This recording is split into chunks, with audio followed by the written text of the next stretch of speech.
I'm Dan Souza, and I'm here with Lon Lamb, and we are in the test kitchen. Lon, this is a big day. It's a huge day. Yeah. So I've wanted to make this podcast for a really long time here at ATK. We do such a good job of our beautiful TV shows and YouTube shows and our magazines. Everything's polished, works really well. All of our recipes work so well. But what this podcast is about for me is kind of bringing people behind the curtain, letting them see that there's a lot of work that goes into making those recipes. There's a lot of failure. And I thought it was perfect that we actually set this in the actual test kitchen. So we are on the set kitchen for America's Test Kitchen. You can see behind me, we've got these big glass windows, and behind there are people shooting video. There's food over there. There's testing going on sort of all around us. And I just think it's going to be a really new approach to looking at America's Test Kitchen. It's really nice for anyone who can't come and visit and get to walk in and see the energy and just, this sounds so trite, but positivity. I feel like everyone's on my side and they want me to get the perfect recipe. Yeah. And, you know, we end up giving we end up giving our subscribers the work, but they don't get to see the process. Right. And I think the process is sort of everything here, right? In terms of like working from recipes from the very beginning and testing to get to that final result. So I want the show to be a little bit messy and like that kitchen counter that you haven't cleaned up like perfectly, to have a little bit of that on there. I want us to talk a lot, and I'm going to invite a lot of ATKers into the space here. But I'm also really excited to open the doors and bring in some folks from the food industry that I think are amazing and wonderful and have really different perspectives. So it's kind of a place for all of that. But it's going to be a place first to start with sort of bragging about you. Oh boy. Are you okay with that? I'm just going to step out real fast. So everyone knows Lon from her amazing show Techniquely on YouTube, from her work in Cooks Illustrated. I have worked with Lon for, it's got to be like 13, 14 years at this point. And the thing that I find so fascinating about you is you have always been so curious.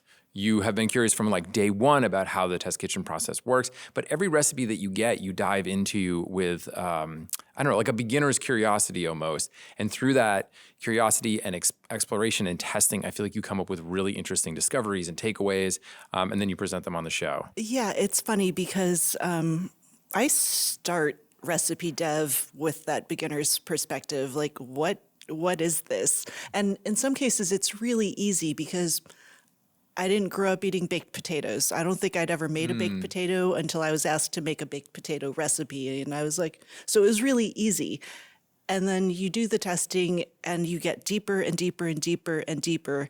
And then I get to the writing part, and I actually have a lot of trouble pulling back out and remembering the perspective of someone who's wholly new to the recipe. It's because you've spent so much time with it at that point. So granular, and I'm constantly looking for people to be like, nope, pull back, too much. Nobody cares that much about exactly how much amylase is in there. You'd be surprised. I think our audience, I know, but our audience really does want that sort of depth there. Mm-hmm. So I think one place that you display that depth and that research that you've done so well is Techniquely, your YouTube show, which is like a runaway hit. I actually have your most recent episode up here, which you did on kind of the technique of braising beef. And there's a comment here that I want to read because like this is specific to this video, but I think I could copy and paste this. I could pull this from any of your videos. Oh, and it is, Lon is a remarkable teacher. Her segments are always great. And this one is followed by a cute little heart emoji. You have so many fans. But I think that word teacher for me really stands out. And I'm curious, do you see yourself as a teacher? Yeah. I think it's, I feel like everyone on our team and everyone within the company, we can all cook. Like that's not the job. The job is helping someone figure out how to get the same results we're getting and to troubleshoot for them if they can't find certain ingredients or are working with different equipment than we're using here. And it's for a nerd like me, it's so fun to do. I was thinking we should just call this like Nerds in the Test Kitchen. Yeah, that feels right. That feels about right? But that's like the silent nerd. It's in there, but we don't see it in the title. We're all there. Yeah, I think I need to change to my title. So, Lon, your work on Cooks Illustrated has been incredible for so long. The latest issue of the magazine, which is the March-April issue, has this gorgeous asparagus on the cover, and it's out. You can grab it now on newsstands. You can subscribe to it. You have a recipe in there. There's a cover line on the front for San Francisco-style garlic noodles.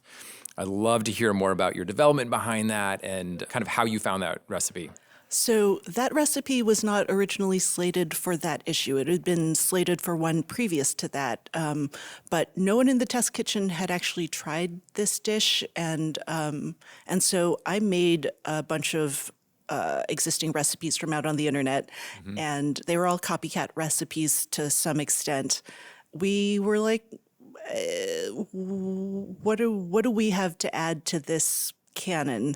And the thing about this recipe is it's a secret. The restaurateur refuses to tell people what her secret ingredients are. I love that kind of recipe. Right? Yeah, we need more of those secrets. Yeah, but I actually reached out to her, got to speak to her and her daughter. She gave teasing hints about what her secret ingredients are. They are part of traditional Chinese medicine, and they're healthful. But the recipe stands out because it's so intensely garlicky, and I wanted to bring that, but I also wanted to bring the setting of the dish. She put it on her menu in San Francisco in the 1970s. She is an immigrant from Vietnam living in the US. Italian stuff was kind of starting to boom there. Americans were less afraid of garlic than they were in the 60s.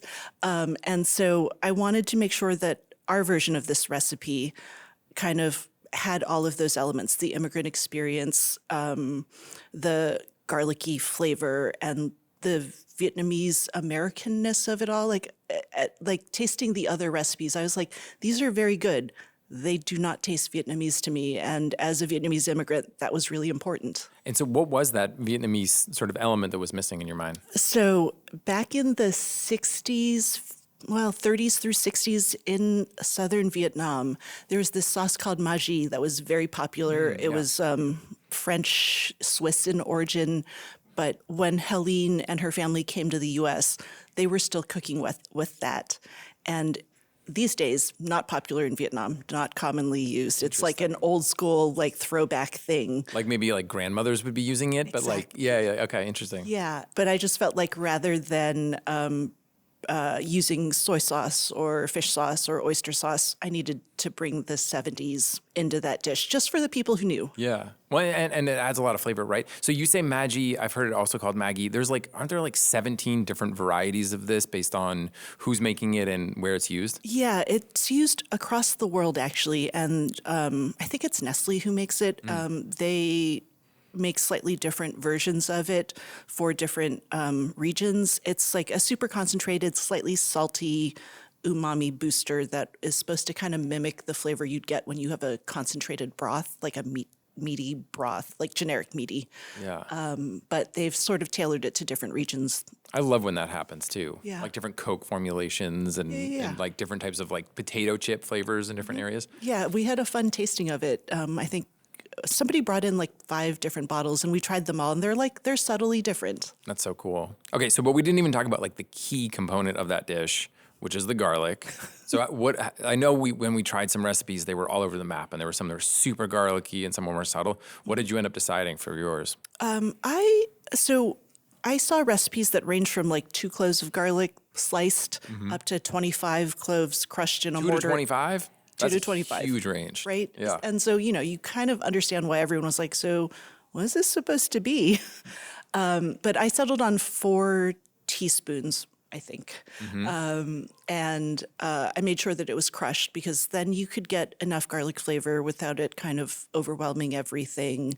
And the cooking is a lot easier. Trying to cook 25 cloves of garlic and not have it char and stick and glue itself together is actually harder than you'd think. Well, and also just perfume your house with 25 cloves of garlic. Wait, so I feel like you're hinting at something that about garlic, which is a characteristic I think is so fascinating about it. We talk about it some, but I'd love to dig in a little bit more to it. You talked about crushing it so it wasn't too intense.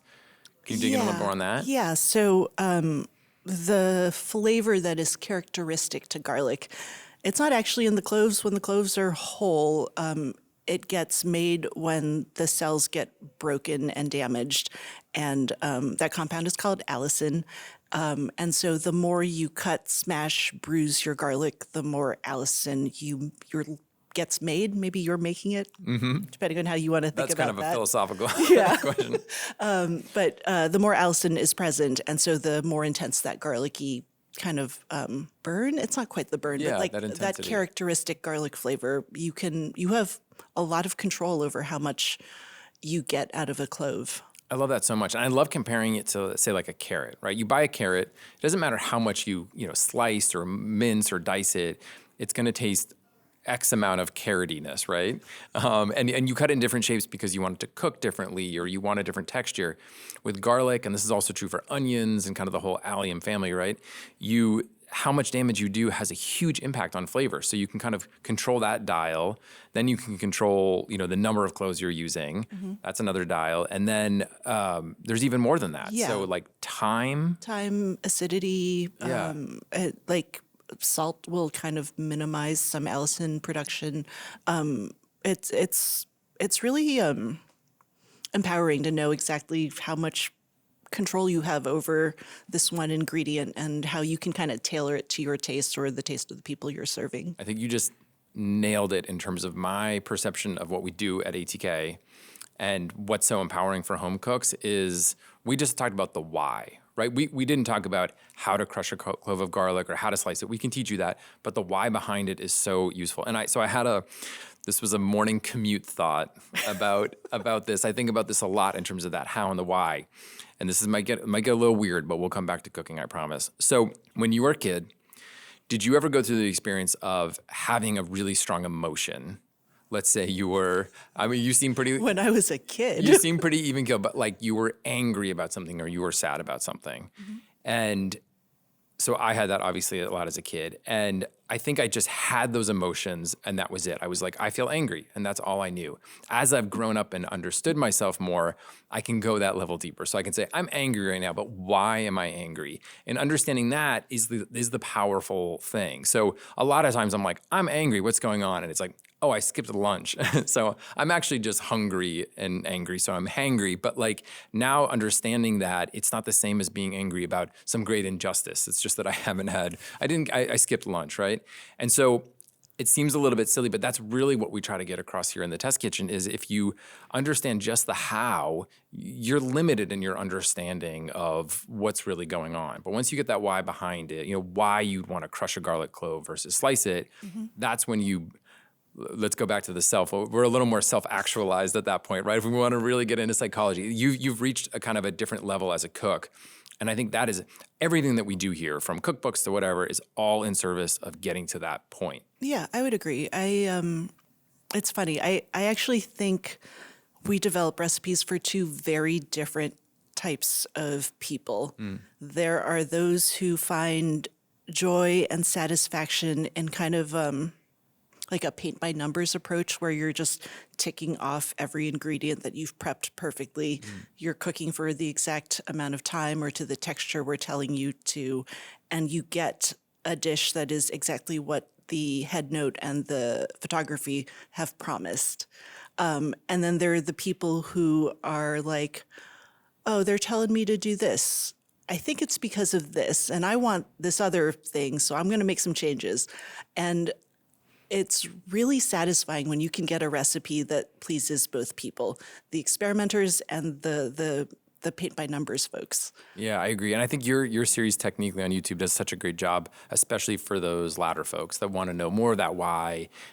Techniques are those sort of things that you can arm yourself with that then you can move into the kitchen and be a little more creative and kind of do what you want. Yeah, it's funny. I've been chatting. We had an event at the company a couple months ago, and I ended up chatting with some fans. The thing they had in common, they were all engineering types.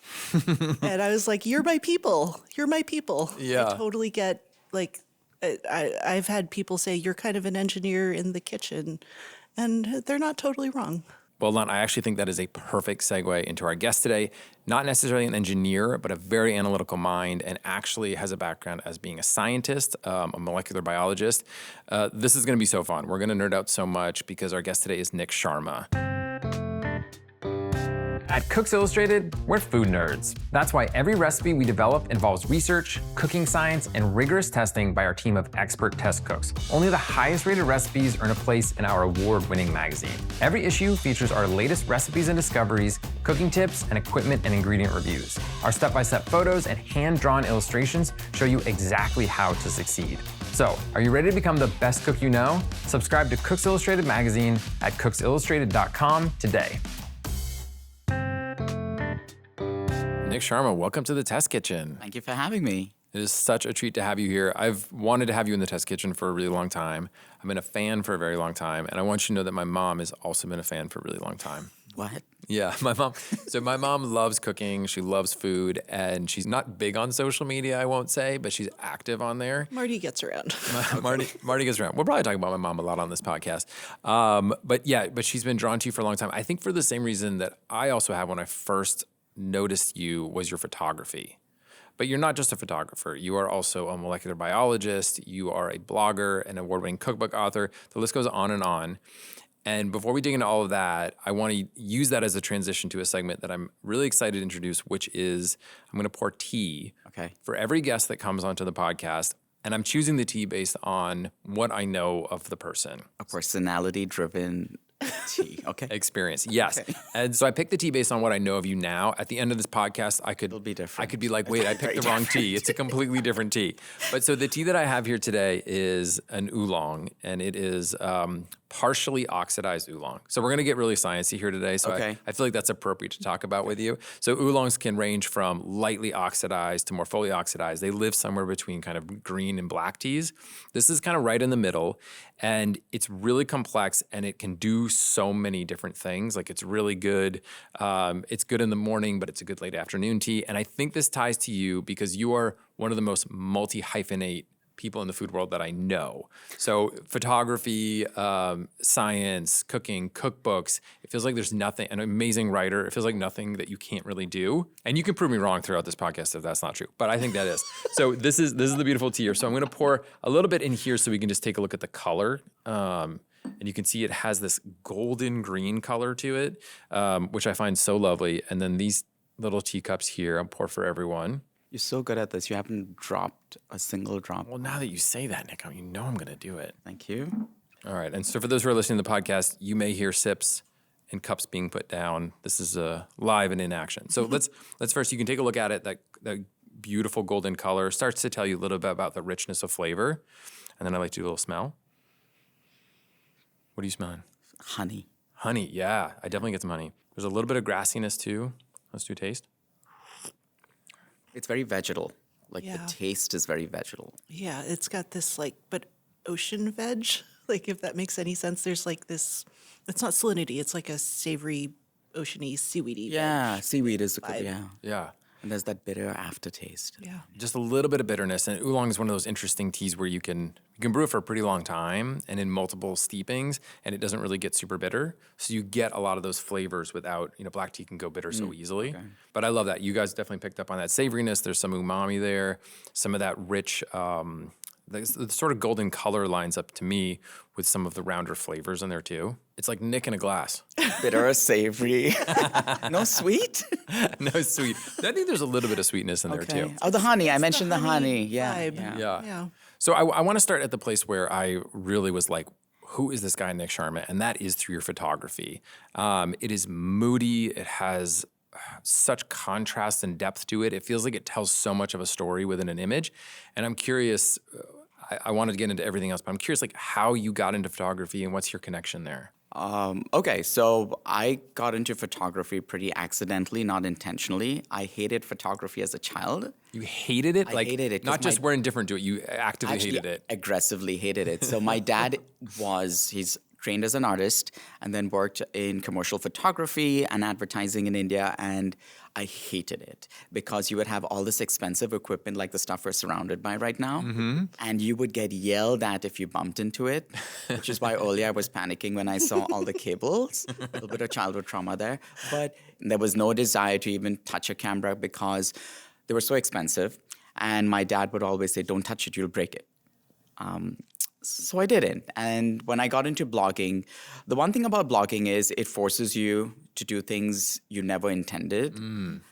And I started to blog and I learned to take photographs terribly. And when was this? When did you start the blog? About 12, I want to say 12 years ago. 12 years ago, So yeah. long, I don't remember. Yeah, that's amazing. Yeah. The way it began, I was working in a lab. I was in Cincinnati in grad school at the College of Medicine, and we had these long incubation periods. So if anybody who's worked in biology, you have these insane incubation periods where you leave some enzymes or some cell culture things going on, and maybe you come back 24 hours, 48 hours, whatever, in the middle of the night sometimes.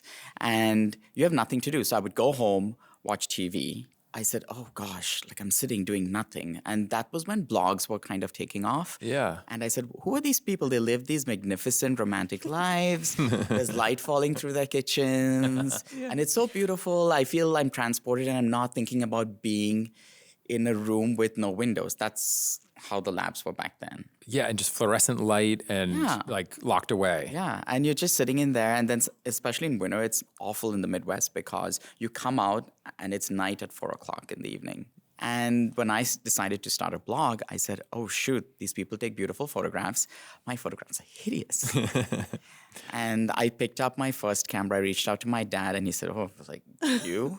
And I said, "Yeah, I just need." Because he knew that your loathing, hatred. yeah. Yeah. And he told me get a Nikon Coolpic. The reason we picked Nikon is because my dad used that all along. No other reason beyond that. And then got a camera. Started with Nikon Coolpics, which is one of the basic, maybe $100, $200 camera, which was a big thing. Like a point and shoot. Yeah. Yeah. With no real settings. And then got that, and eventually, trial and error, started to move up because I started to enjoy it, which is so weird. What is the first photo that you took that you were like, I kind of like this. This is pretty good. I took this photo, I remember. We were visiting my mother-in-law's home, and they live on a farm in Virginia. And I remember there was a cat. No, it wasn't even a food photo. It was a cat. And a cat running down. That's perfect. And I noticed the shadows of the railing on one of the steps outside, I think. And I saw the shadow. I took the photograph, not paying too much attention. But then when I pulled it up on my computer and I looked at it, I found myself spending a lot of time looking at the geometry of the whole thing. And I loved math as a kid. Math, chemistry, and biology were my three things that made me calm. Those were your passions. Okay, yeah, they calmed you. Doing numbers makes me really excited and calm at the same time. Yeah, there's a sense of order there. Yes, that you can defy, but it'll come back to you in a way. Yeah. I said, wow, this is fascinating. If you look at light, it doesn't have to brightly light up a subject, just enough maybe, and then you start thinking about things. And then I started drawing comparisons to ballet. To ballet? To ballet. Okay, I didn't expect you to go there. Yeah. As a child, I wanted to be in the circus or be a ballet dancer. Amazing. Or a singer. Amazing. All three failed. Because I don't have the talent for that. But Nik, you're such a failure. My God. yeah, I can't believe. sound like my mom now. Oh, no. Your dad's like, don't touch the camera equipment. Your mom's like, how come you're not in the ballet? Is it really like that? Like, I mean, I feel like you've done so many different things, but it's not always what the parents want. No, earlier you made a comment and you reminded me of my mother. You said something about being the first in everything. And I remember in school, my mother told me, why are you always second or third place? You are never first. Not that she's ever actually been in the first place in academics. And she wants that for you. Yeah, and so it's always stayed in my mind. So I said, oh, he's channeling my mother right now. But in a positive way. Weirdly comfortable. Yeah, I felt at home. But yeah, so it reminded me, like the moody lighting, it reminded me of a ballet dancer on stage. When she or he performs, the focus is only on them and all the noise kind of just settles and drops. Yeah. And that's then for me the approach that I took to photography, where maybe I want to highlight a technique. I want to highlight an ingredient. Maybe it's something, a mood that I'm trying to convey that I'm excited about when I'm cooking. And that's the approach I then took into my photography. Wow. Well, it definitely comes through. I think the cover of your book, Season, I believe, is the one that has, I mean, the most dramatic light and spice kind of flowing through the air there. And that focus is really, really cool. But that's actually not my favorite of your books. Okay. I think it's a great book. My favorite is The Flavor Equation. which is everyone's favorite. It's Is it? always- yeah. I thought I was unique. Okay. Well, so You are number one. I'm number one. So I think the tea is really another interesting sort of connection here is like we talked about like the color and the taste and some of the aroma and stuff. But I think most people, and when we talk about flavor here in the test kitchen a lot, it is those two things. It's taste, it's what you perceive on your tongue, it's the salt, sour, bitter, umami. And then it's the aroma that kind of goes into this back channel in the back of your throat, into your nose, and that gives you the sense of flavor, those together. But in the flavor equation, you go much further than that. How far do you go in terms of explaining what flavor is? I think the conception of the flavor equation actually happened when I was working as a researcher at Georgetown. Because I quit my program in Cincinnati and moved to Georgetown. And my research projects include studying metabolic disorders, so like obesity, osteoporosis, cardiovascular disorders. And one of my projects was on high fructose corn syrup. Oh, wow. And the other was on high sodium diets. I wanted to understand all this research that we do on food and medicine. Are people actually benefiting from it? And then you would analyze the data and see, oh my gosh, there's these big discrepancies based on what people are consuming that I'd never seen before. So that's what drew me in. And when I signed the second cookbook deal for the flavor equation, I told my editor, I said, hey, I really want to write a book, which is kind of the nexus, I feel like what I've been trained to do, the science and understanding how people behave, but also cooking in the kitchen. So kind of bringing all that Yeah. together. And so I said, can you give me a chance to do this? And they were very hesitant. I love my editor. I've always worked with her on all three of my books so far, and she's amazing. But they were hesitant because they had never done an in-depth science book. Who is the audience for it? Sure. Will people buy it? Which stressed me out. And we did it. They let me do what I want. And funny enough, that's been like, I think, the book that everyone comes to now. Yeah. And what I really love about it is so you talk about that aroma and taste, but then you get like hard into memories as well. And that's like such a big part of it and how that kind of has an influence on you. That to me really speaks to like the bigger picture about flavor. I read something in that book that you really dislike super ripe bananas. And I have this, like, I always like to ask people about this because I find for the most part across the board, like peaches and apples and all these things, we all like them basically the same, like when they're at this perfect ripe spot.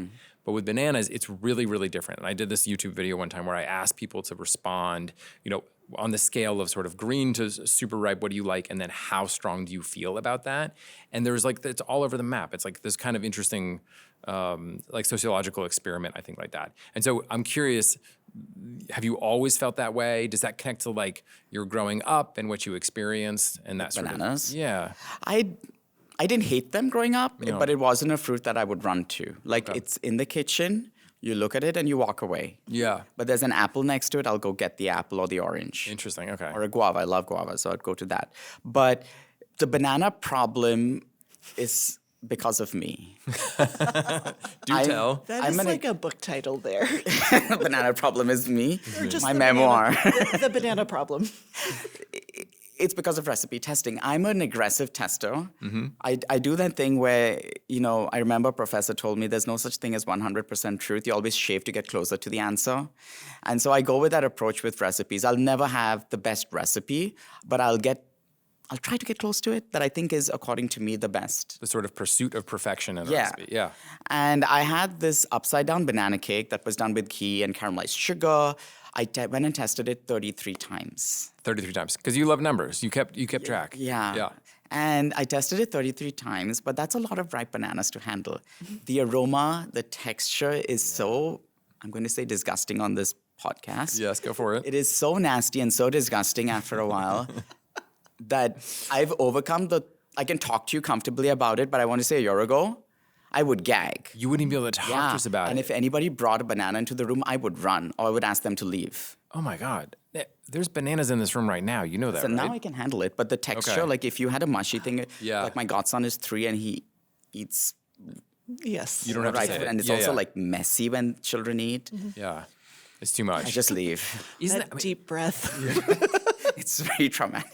it's so powerful. I mean, but like you're speaking of it on the sort of the gross out, disgusting side of things. But like you can imagine also on the other side, like the pleasure of food, like it's so impactful. That's really, really fascinating. Where do you sit on the banana scale? I'm totally with Nick. I'm not. Wait, do you like green bananas? I like them. So I actually have a hard time with when flavors are too intense. And that is something I have to keep in mind when I'm developing because there are a lot of other people who are like, yes, crank up the flavor, please. This is bland. But when I have something that is aggressively sweet and it hits early, the way like when you eat a really ripe banana, that sweetness hits first. And then there's all of those floral, creamy aromas coming at me. I can't handle it. But I also don't do well with a lot of tropical fruit. Interesting. Like they're just too much. And like passion fruit, no thanks. Really? It's just That's too one of my intense. favorites. I can't handle it. So See, but that's the passion fruit for me is it's tropical but has such high acidity that I really, really like it. Like I struggle more with like a papaya that is very sweet but lacks acidity. if you crank up the intensity on any individual much.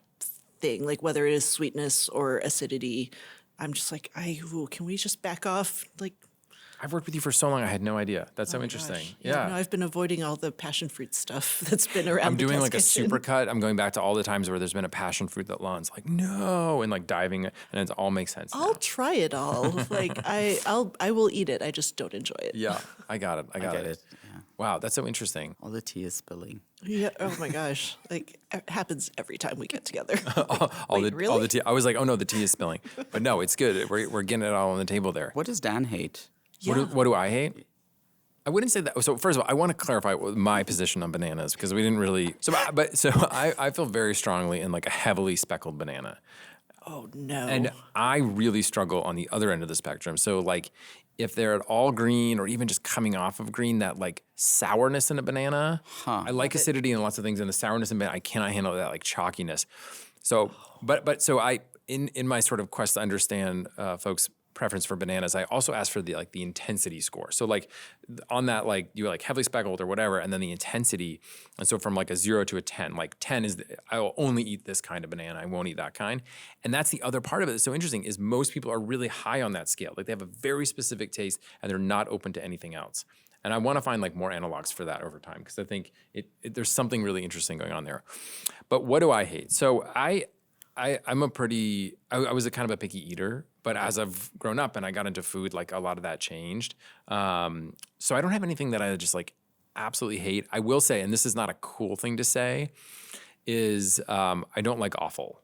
Like I like anything from the ocean, and it can be like the weirdest part of this fish or whatever it is, and I'm like so down for it. But for like land animals, like more of the organ meat and that kind of stuff, like it's very cool to like that. It's very chefy and all that, but I struggle with it a bit more. You're giving me a look, Lon. I'm just learning things about you. You'll never talk to me again. No. about this stuff. I won't like. But wait. But like, so something like dry aged beef, where the aging process sometimes makes it more savory and nutty, but also depending on the cut, it gets a little livery, minerally. Where are you on that? I don't need to go too far. Like I feel like a 45 dry aged steak is like a sweet spot, and you get into like 60, 90. It's interesting, but I don't think it's necessarily not for you. pleasurable to me. So Nik, you're here in the test kitchen not just because we asked you to come on this podcast, but for a much bigger reason. You have signed on as an ATK editor in residence, which I am so thrilled about. So if everyone likes Nik, which you obviously love Nik right now, you're going to get a lot more of him. I'm excited. You signed on for a couple years with us here at ATK to develop recipes and do video, do podcasts, and that sort of thing. I've admired you for so long, and I felt like you've shared a lot of DNA with the sort of ATK process. But yeah, we're so excited to have you here. Are you excited to? I'm very dive in? excited. Yeah. Absolutely excited. Because I think I don't know who I mentioned to this before, but during those long experiments when I was at Georgetown also, I would go home and watch PBS and watch the old seasons of America's Test Kitchen because this is more than a decade ago. Sure. And I said, wow, there are people that actually approach this from a science perspective.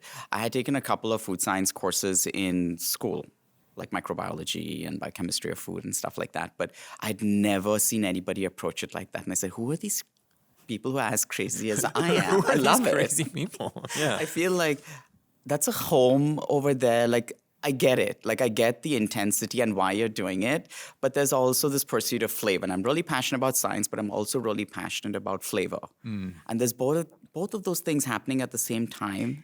And so to make it come full circle in beer is such a dream come true. Oh, that's amazing. I didn't realize that was a kind of an earlier influence for you. Like I see in your work something that just like feels so familiar to me. But to connect the dots there is really super exciting. Yeah, it's so crazy that it's all come together.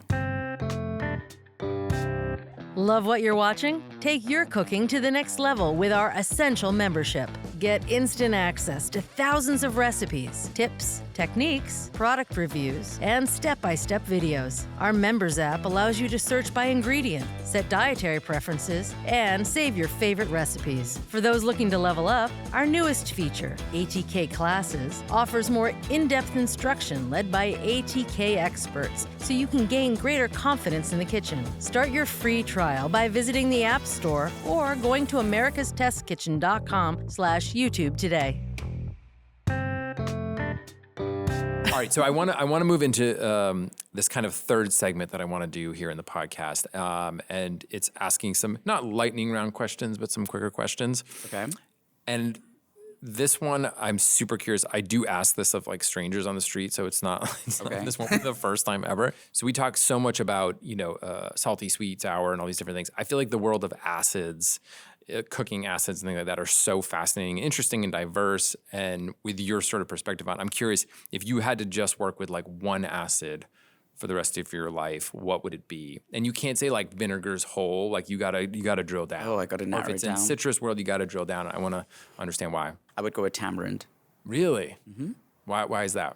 I grew up with it. Number one, I think it is such an interesting fruit. The tamarind fruit by itself is so interesting. Depending on what stage you get it, depending on the type of, whether it's a sour or sweet tamarind, I think it's like caramel with acid. Yeah. And the thing in plants is that all acids are usually, as during ripening, they can eventually converted into sugar. But with tamarind, it holds on to some of that. Yeah. Which makes it so special. And growing up, so I grew up on the west coast of India. My mother's going, so a large part of their coastal cuisine is tamarind based because that's where a lot of the tamarind trees grow. And so it's a large part of our cooking culture. And I think for me, the most special thing with that, I have a sweet tooth and I worked in pastry. It's an acid that beautifully transitions. And it's not like the citrus, right? In citrus fruits, citric acid is the major component. Tamarind has multiple acids in there. Yeah, what's the predominant acid in? So there's a little bit of citric acid. I know there's a little bit of malic acid. And then the other acid, which is escaping my mind, but it also starts with the T. It's not tannic acid. Tartaric? Yes. Yeah? Yeah. Like the same that we find in like wine. Yep. And then that's used to make things like Worcestershire sauce. Oh, you chose the hardest word in the world to say on the podcast. Tartaric acid it can be crystallized and you can just do so much with it. For me, that's beautiful. And then you can do things like marinate meats with it. Yeah. You can make a drink with it. You can make candy with it. So for me, it's just the wholesome acid. It's so versatile. Tamarind is incredible. And I mean, I came to it much later in my life. It wasn't something I grew up with. And I think that caramel plus acidity is such a great description of it. And it lingers, I think, in an interesting way. Like when we talk about acids, there are like quick hitting ones that like pop and then kind of fade away quickly. But whatever the acid mix in tamarind is, it seems to have a really long life to it. So you taste it in lots of different ways. Ooh, what a great answer. Lon, you got to follow up on that. What would yours be? Oh, this is so basic, but I like the versatility of lemon. It's not the acid I reach for in all cooking, but I do feel like I can substitute it for a lot of other ones. And it's not perfectly seamless always, but it'll get the job done. Yeah, it is incredibly versatile. So for me, I don't have much of a sweet tooth. And so I know with this decision, I'm going to be giving up a lot of acidity and sweet things, but I'm okay with that because I think I can get it in like some fruit desserts and things.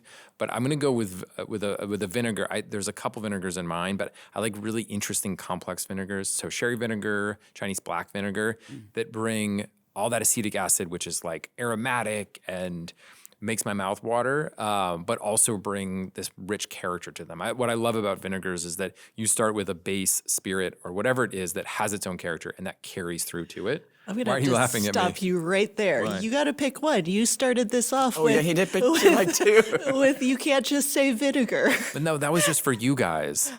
Oh, so all right, I'm gonna narrow it down, and I'm gonna say sherry vinegar. Okay. That's the one I'm gonna go Solid with. choice. Yes, and it's a little bit more versatile than Chinese black vinegar. I will be sad to give that up, but I think sherry vinegar is gonna get me through a lot. So Nick, we talk a ton about technique here, and I think Lon has her show Techniquely, which is wonderful on YouTube. I think in general, if you give someone a technique, it's like it's teaching someone how to fish almost in a way. So I'm curious, you do a ton of cooking, both for recipe development and for cooking on your own. Is there a technique that you think more home cooks should know about? Extraction. And I'm going to make this very broad. Okay. The reason for this is something Lan mentioned before, is that people are sensitive to different degrees to flavor. And I think understanding extraction techniques when you're applying them in cooking is so important, because what I might perceive as a really good dose of, say, the essence of citrus is not something that someone else might. And I think understanding when you're extracting something, how you're extracting makes a huge difference. Like we'll go back to the citrus example. Microplane zesters. They increase the surface area. There's much more rupturing of the cells. So you will get a lot of experience with that citrus aroma, but also you've broken down so much, you're losing it at a higher rate at that point. Right? Yeah. The other, like if you're baking a cake, and maybe this is something you guys can answer, I've never understood when people bake cakes, why are essential oils always put at the end? Some people also will grind zest straight into sugar, because there is just such a weak binding capacity for their oils, right? At the end of the day, they prefer fats. Yep. So they hold on to it better. But with sugar, it doesn't make sense to me. I don't know why people do it. And quietly, I do it on my own the way I feel logically, like it makes sense to me. But you don't want to get in trouble. So I don't want to get in you're doing trouble it quietly. because the thing about emotion and flavor and emotion and everything in life is that people, if they've done something for 100 years, Let them do it. yeah, and they get so upset about it when you challenge the status quo. So I think like stuff like that, understanding how things are extracted when you're working with flavor, knowing how to then tweak that will make you a better cook. I love that. I think that's amazing. Yeah. That's super, super useful. And you had that so fast. I did not. I mean, Clearly been thinking about it. well, Yeah. selfishly, I think the technique I would like you to teach here, maybe for next time you're here, is working with the yogurt and marinades. Like I've read some stuff you've written about it already. I have so many questions, and I would love to see more of that. All right. Well, I think we're going to take that one offline, and I want to see this conversation evolve, and then we'll do a whole nother episode. Okay. All about yogurt. Okay. Nick, love thank yogurt. you so much for joining us. I think it was a resounding success, but primarily because of Nick. Yeah. Okay. Okay. I mean, I can Thank talk you. to I passed. You passed. You with passed. flying colors. Tell your mom, #1 podcast guest. And tell Dan's mom too. I will. We're going to have so many more great conversations. I'm so excited you're part of this residency. So we'll be getting lots more Nik Sharma. Your latest book is Vegetable. It is plant-based and really, really wonderful. Dives into science and everything that you know Nick for. So definitely check that out. And I'm so excited for the next 2 years as you're joining us for this residency. There's going to be a lot more Nik Sharma. Now, if you want to check out the recipes that we talked about in this episode, more Nick, more Lon, check out our app, America's Test Kitchen or americastestkitchen.com, and stay tuned for a lot more.